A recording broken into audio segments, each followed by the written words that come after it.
Então,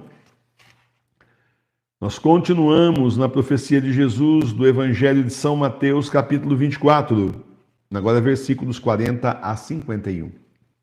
Então, de dois que estiverem no campo, um será tomado e outro será deixado. De duas mulheres que estiverem moendo em um moinho, uma será tomada e outra será deixada. Velai, pois, porque não sabeis a que hora há de vir vosso Senhor. Mas sabei que se o pai de família soubesse a que hora havia de vir o ladrão, vigiaria sem dúvida e não deixaria minar a sua casa. Por isso estai vós também apercebidos, porque não sabeis em que hora tem de vir o Filho do Homem. Quem crês que é o servo fiel e prudente, a quem seu Senhor pôs sobre a família, para que lhes dê de comer a tempo? Bem-aventurado aquele servo a quem seu Senhor achar nisto ocupado quando vier. Na verdade vos digo que ele o constituirá administrador de todos os seus bens.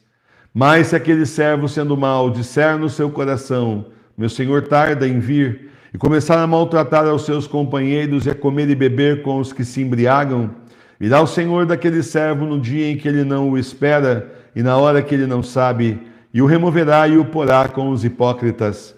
Ali haverá choro e ranger de dentes.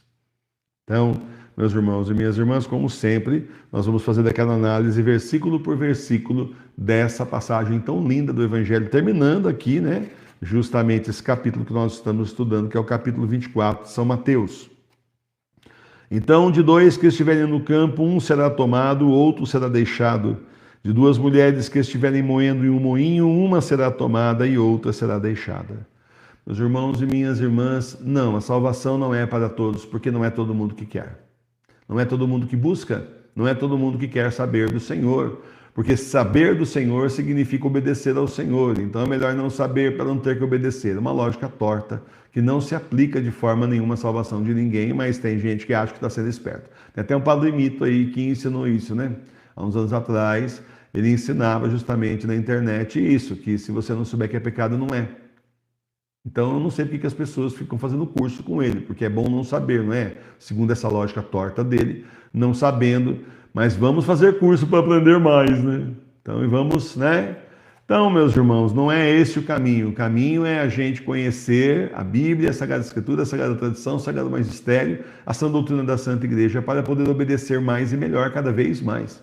Cada vez mais. Olha, hoje nós temos colocado aí no nosso site da Paróquia Sagrada Face de Tours, eu vou fazer ali vários artigos de catequese com vocês a respeito da Quaresma. Começou ontem, né, na quarta-feira, e hoje continuou. Ontem falando sobre a cinza, sobre o período quaresmal, e hoje falando sobre as obras espirituais que você é obrigado a fazer.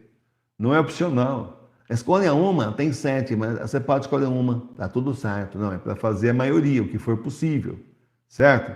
Então tá lá as obras de caridade espirituais para você estudar, para você se aperfeiçoar na fé. Você vai começar a praticar essas obras agora na Quaresma e não vai parar mais.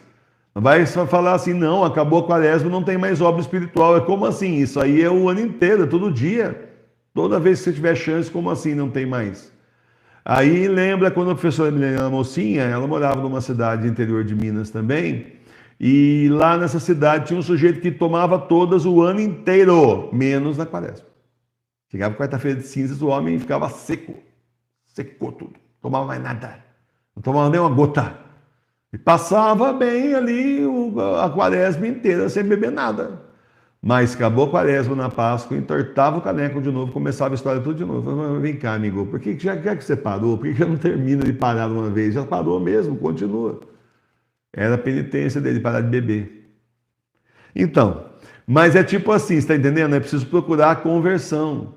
E aí sim nós sermos levados para junto do Senhor, enquanto outros ficarão. Então entenda, a gente tem que entender, tem que absorver, tem que aceitar que não vai a gente, a família inteira, todo mundo que a gente conhece, cachorro, gatinho, periquito, papagaio, não vai.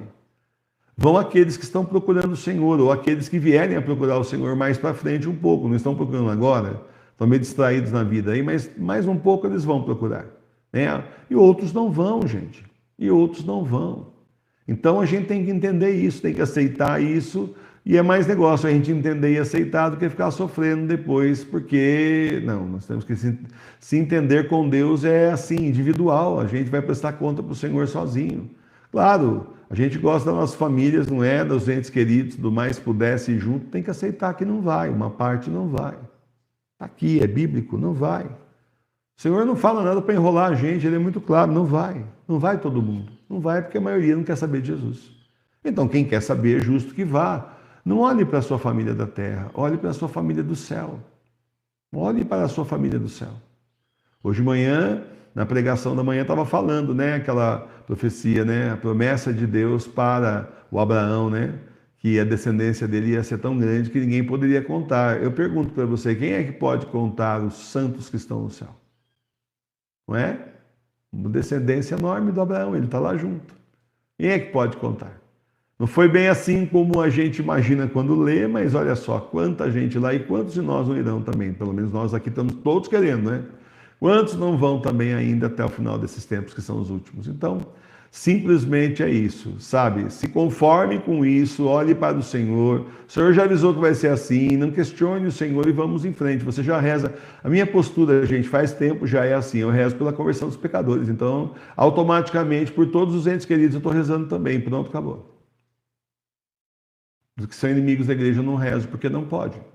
Aí não pode. Quem está do lado do inimigo não pode. Quem é convertido ao mal, rezar por Jorge Mário Bergoglio, é a mesma coisa, chegar para o Senhor e ofendê-lo, né, com uma oração dessa. Isso é ofensivo, ele já se converteu ao diabo, então não vai de jeito nenhum se converter a Deus. Está morrendo e não vai se converter. Já está convertido ao lado errado. Levou a vida de erro desse jeito, ele não vai se arrepender. Então, meus irmãos e minhas irmãs, vamos ter isso em mente. Vamos ter mais pé no chão, ter mais pé no chão. Vamos cuidar da nossa salvação. Não é egoísmo, não. É que a gente tem que cuidar da nossa salvação, senão quem vai cuidar? Não é? Mas sabei que se o pai de família soubesse a que hora havia de vir o ladrão, vigiaria sem dúvida e não deixaria minar sua casa. Por isso estáis vós também apercebidos, porque não sabeis em que hora tem de vir o Filho do Homem. Nós não sabemos quando vai voltar nosso Senhor Jesus Cristo. É a grande verdade. A data exata, dia, mês e ano. Existem aí estudos de dois especialistas judeus, né, que se converteram à igreja. Eles dizem que seria em 2028. São dois estudos por dois caminhos diferentes, analisando as escrituras, comparando aí com aí lá os livros deles lá sagrados, lá o Torá, não sei o que mais. Eles chegaram a essa conclusão. Tem esses dois vídeos na TV Nossa Senhora de Fátima, né? Que não fui eu que descobri. Eu falo eu descobri porque eu descobri a matéria, né? Mas quem está, assim, estimando são os dois. Bom, tudo bem. Aí a gente saberia o ano, então, mas não o dia e a hora. Ninguém sabe o dia, a hora, o ano, de verdade, não.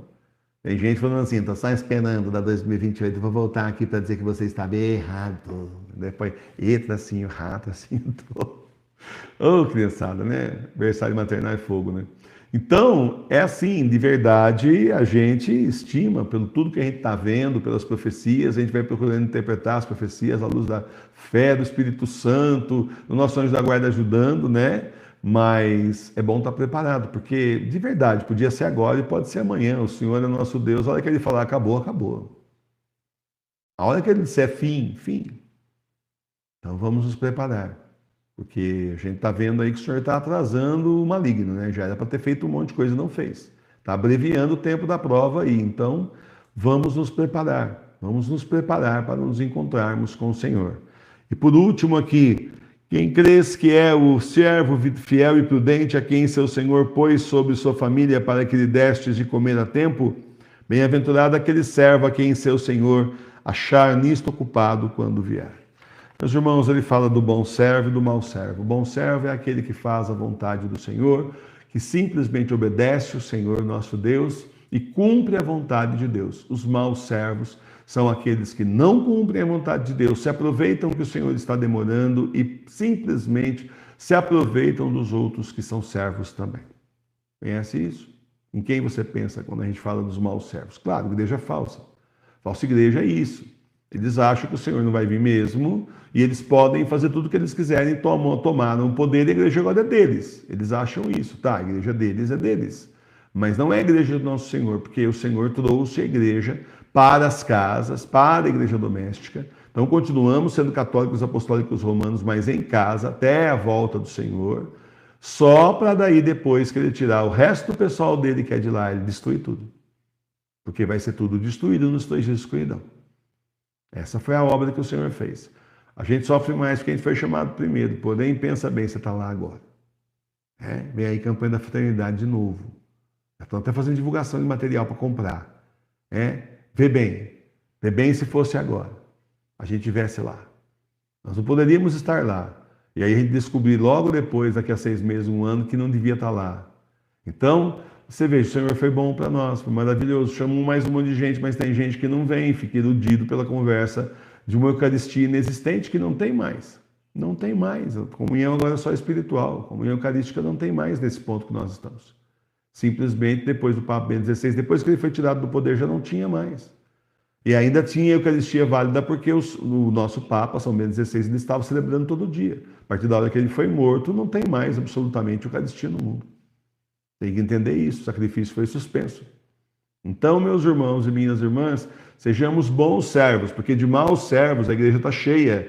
Gente que invadiu, tomou o poder, vai e vende, vira aquela baderna lá dentro. Vira aquela pouca vergonha, aquela sem vergonhice. Hoje eu li um cardeal dizendo o seguinte, cardeal Jorge Mário Bergoglio, claro, o cara é muito gente fina, né? Ele é assim, a fé de gente assim, que cardeal com fé, quem sabe ele vai ser o nosso próximo Papa. Nossa, não, porque a gente sabe que lá é falsa igreja, mas o deles, né? O Papa deles lá. A frase do cara, terrível, é assim, o tempo do cristianismo acabou, agora é o tempo do globalismo. Bom, passou para eles, para nós não. O tempo do cristianismo é até a volta do Senhor. Que isso? Que palhaçada é essa? Não. O tempo do cristianismo é para sempre, até a volta do Senhor. Até a hora que nós estivermos lá no juízo final. Então, antes disso, não acabou nada. Quem acabou foram eles que estão indo para o inferno. E daqui a pouco acabam no inferno. Não tem conversão. Eles não têm absolutamente nada, mas absolutamente nada de fé. A gente que fala um negócio desse acredita no quê? Na Pátria Mama, na Mãe Terra, no Anticristo, no Diabo. Mas em Cristo é que não é, porque se acreditasse, obedecia. Está entendendo? Esses são os maus servos. Olha aí os maus servos que vão ser punidos junto com os hipócritas. Olha aí, sendo vários deles, todos eles hipócritas também, porque gente que fala um negócio desse é hipócrita. Está fazendo o que na igreja? Se não tem mais cristianismo, cai fora, rapaz. Vai para o Partido Comunista, Partido Globalista, cai fora, vira político. Que aliás já são mesmo, né? Muitos deles são aí. Enfiados, só que é de batina.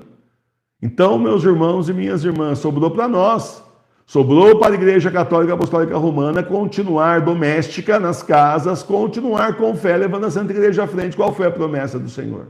A promessa do Senhor é: as portas do inferno não poderão contra a igreja dele. Mas Bergoglio não é a igreja dele, nós somos a igreja dele. Bergoglio é aquele que simplesmente, junto com os seus asseclas, tomaram o poder, mas nós continuamos sendo a Igreja Católica Apostólica Romana verdadeira, e contra a igreja verdadeira, as portas do inferno não podem. Podem tentar, podem adoecer, podem perturbar, podem perseguir, podem até matar, mas poder contra a nossa fé ninguém pode. Certo? E aí a questão é simples, enquanto um de nós estiver vivo, enquanto um do verdadeiro remanescente, que agora tem o falso, enquanto o verdadeiro remanescente estiver aí vivo, um de nós não acabou, não. A igreja continua em frente, isso também é profetizado já. Por aí, uma santa que o Senhor falou isso. Enquanto tiver um fiel vivo, não acabou a igreja. Então pronto, nós estamos vivinhos aqui, somos mais que um, hein? Né? E outra coisa também, a gente tem que entender que essa igreja aí não tem mais nada para nós lá, a igreja bergogliana agora, nós estamos na verdadeira igreja do nosso Senhor, nós somos a resistência verdadeira, porque também agora tem falsa resistência, a gente não pode falar nada aqui que a turma pega as nossas palavras. O senhor Milene fala que eu sou mais assistido do que eu imagino, porque do jeito que a igreja falsa me copia, é um negócio impressionante. Eu falo de profecia, eles primeiro criticam. Ficar assustando os fiéis, está perdendo gente por causa disso. Aquele padre da Canção Nova lá. Depois ele próprio começa a falar de profecia também, porque viu que não colou. Mas daquele jeito torto que você já conhece. Superficial e torto. Nunca vai no ponto. Aí depois nós temos aí, aí esse pessoal que diz que é falso, que é remanescente, mas que é falso, capitaneado pelo padre Espírito da Itália. E nós temos a falsa resistência também, que é o pessoal aí, tem uma turma em latim aí que diz que é resistência. O lema deles é reconhecer e resistir. Como assim reconhecer Jorge Mário Bergoglio? Não reconheciam os outros papas verdadeiros aí, João Paulo II, não reconheciam aí o Bento XVI e agora reconhece Jorge Mário Bergoglio, faz acordo com ele, como assim? Que hipocrisia é essa? Tudo a mesma coisa, tudo farinha do mesmo saco. Como é que fala farinha do mesmo saco em latim, né? Se soubesse, falava aqui. Tudo a mesma coisa. Então, meus irmãos e minhas irmãs, continuemos firmes como bons servos, porque o Senhor vai premiar aqueles que continuarem sendo, recompensar e salvar aqueles que realmente são fiéis a Ele. Louvado seja o nosso Senhor Jesus Cristo. Sempre seja louvado. É umas coisas de louco que a gente vê. Olha, eu calculo a tristeza do Senhor. Se a gente vê gente saindo daqui da paróquia e traindo a igreja, traindo o Senhor, uma pessoa, duas, saem e traindo o Senhor, já é uma dor forte. É uma dor assim, a gente sente uma dor, puxa vida, mas por que vai fazer isso? Por que vai sair? Por que vai começar a trair a igreja agora, trair nosso Senhor? Imagina o Senhor que é traído o dia inteiro pela maior parte da humanidade. Imagina. A dor dele é muito grande, por isso tem que fazer reparação mesmo, e a gente não pode mais pecar. É o seguinte, você para de pecar, porque já tem bastante pecado por aí, certo? Então, pelo menos a gente não pecar, por favor. Para pecar tem um monte de gente, mas para fazer reparação e ser fiel, quantos são? Pelo menos nós. Pelo menos nós.